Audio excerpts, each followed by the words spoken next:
I don't want to create the misconception that I view myself as the perfect cat parent, that I am the all-knowing being for how to raise a cat right. I talk a lot in my videos about the things that you can do to be a better parent, the things that I learned from being a professional in my field, but I haven't really given you guys an idea of what it looks like when I've made a mistake and how I've learned from it. In fact, there are a few things that I catch myself struggling with to this day with my cats. So let's go over my top 3 cat care mistakes and how I plan to fix them. Mistake number 1. I don't know how to stop Rico from trying to eat Mochi's food. I don't know if anybody else's cats do this, but when I put their bowls next to each other, they look at each other to start racing to try to eat faster than the other. 9 times out of 10, Rico finishes all of his food by the time that Mochi finishes about 2/3 of it. So my boyfriend and I are forced to kind of sit there around until she's finished her food to make sure that Rico doesn't eat it. When I first recognized this issue, we started to make an intention to separate whose bowl is whose and whose eating station is whose. In the past, our feeding sessions used to be slightly messier and Rico would be climbing all over Mochi's space and Mochi climbing all over Rico's space, and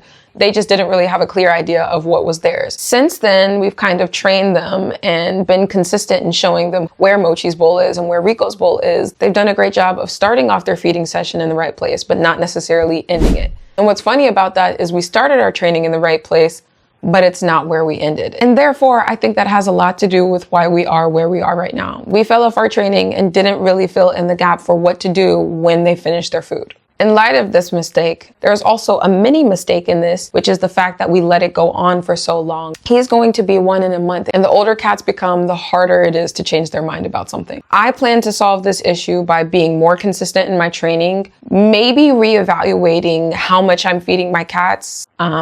I've started to try to feed my cats based on their weight, and so maybe the fact that he's a growing kitten and then maybe reconsidering his weight means that I might need to provide him a little bit more food throughout the day. We shall see. I'm looking into a slow feeder. I'm hoping I don't have to resort to a microchip feeder, but most of my pet sitting clients that have more than 1 cat have microchip feeders in their house, so it may come to that, but I'm hoping to avoid that for now. The second mistake, which I've talked about in my videos before, is that I did not take their dental hygiene seriously enough. I'm fortunate to be in the position where I recognized it before it got to a concerning point. However, considering how common dentals are, and then on top of that, cat dentals, when I worked as a veterinary assistant in a cat clinic, I recognized how common dentals were for cats. When I asked veterinarians questions on why dentals were so common, a lot of their responses were related to the fact that people don't realize that what cats eat can build up on their teeth and cause their teeth to decay. So my solution for recognizing this mistake I've made, to establish a more regular dental cleaning routine and also incorporate things like enzymatic powders to help kind of break down the buildup on their teeth. And then the third mistake that I'd like to address that I'm still making to this day, I feel like I'm still normalizing the idea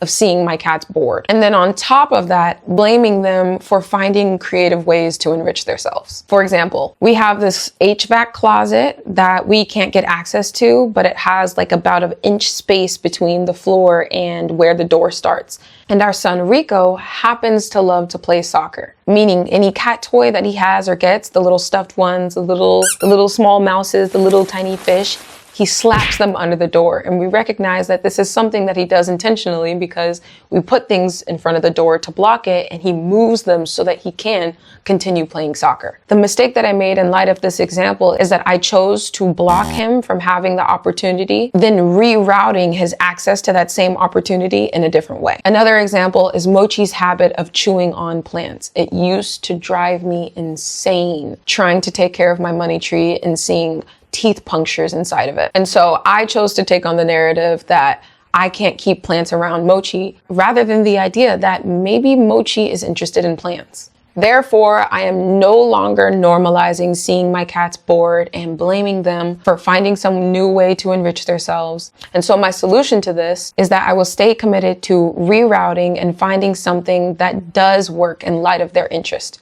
If I see that Rico likes to play soccer, I can create some sort of toy for him that gives him that same effect, just in a way that makes it so that we can access his toys again. And for Mochi, I actually have already gotten started on the solution. And recently, when I was learning about how I can take care of my money tree, when I did a little bit more research about this plant and realized that not only is it not toxic to her, but it's pretty safe around her. And one of the great things about the money tree is that if you can you can snap a leaf off from that root stem, propagate it in water, and start growing a whole new money tree. So I decided to take off the pieces that Mochi punctured with her teeth, and I propagated them for the garden that I decided to create for her. It's important to remind ourselves that although my world doesn't necessarily revolve around them, their world does revolve around me. So the least I can do is to give them some opportunities to explore and get more out of life. So stay tuned, because next week I will be making a video about how I did the research for which plants I can put in Mochi's garden, how I created Mochi's garden, and then what toy I decided to create for Rico so he gets that same kind of soccer effect that he was looking for. Being a model parent is not about being the perfect cat parent. What it's about is being committed to being better and committed to improving the human-animal bond. If that means having a discussion around some of the mistakes that I make, then I'm happy to do that. I hope this video was useful and you can learn from some of the mistakes that I've made. That's all I have for you guys. Thanks for tuning in, and see you next time.